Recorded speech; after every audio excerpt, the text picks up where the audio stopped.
Today, we're diving into a topic that's literally been around for thousands of years, herbal medicine. But this isn't just another explainer. We're treating this like a masterclass, and it's all built from a really passionate request from an expert teacher with a very specific mission. Okay, so let's get right into this.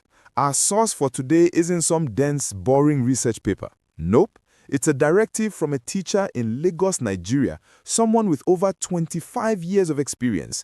They wanted to create a lesson on the misuse of herbal medicine for their students that was so simple, so effective, that in their own words, it would be the best thing a dummy would watch ever. Honestly, I love that. So that's our mission today, to honor that amazing request and make this topic crystal clear for everyone. So here's our game plan, straight from that lesson plan.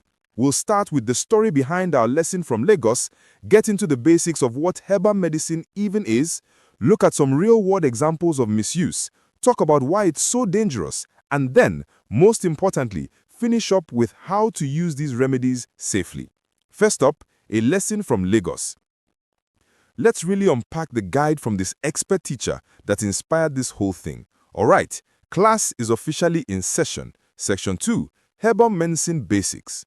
Before we can even get into the problems, we've got to be on the same page. What are we actually talking about here? At its heart, the definition is pretty simple.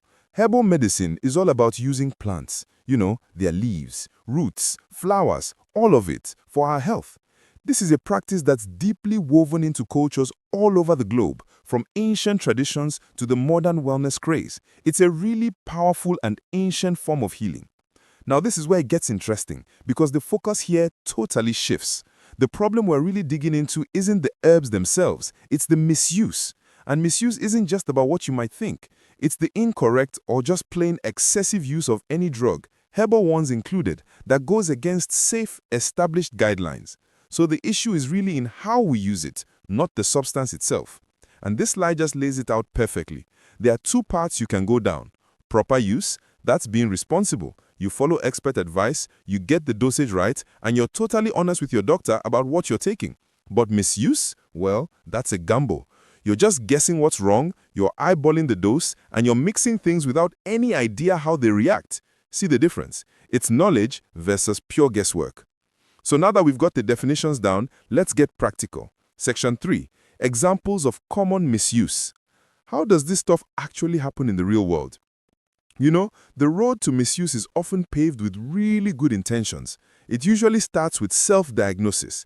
Your friend used something for their cough, so you figure, hey, I'll use it for mine.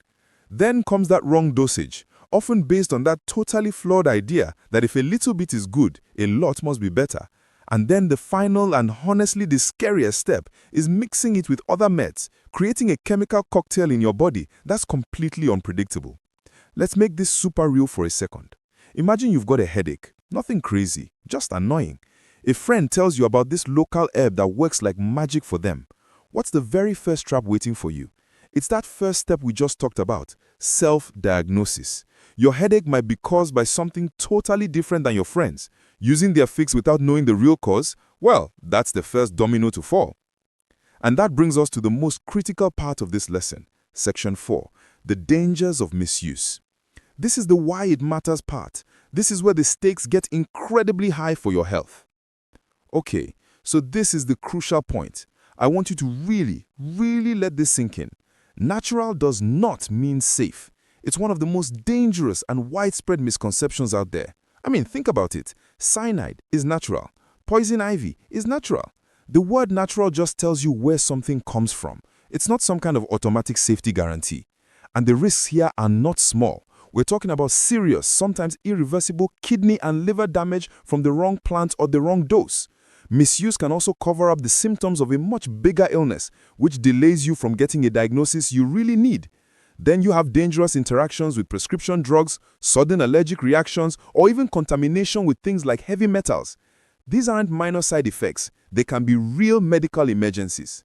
Okay, I know, that was heavy.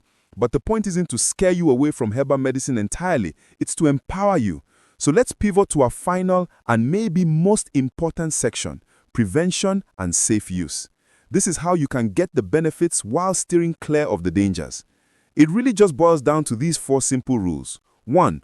always, always talk to a professional, a doctor, a pharmacist, trained herbalist. 2. Understand the correct dosage and actually stick to it.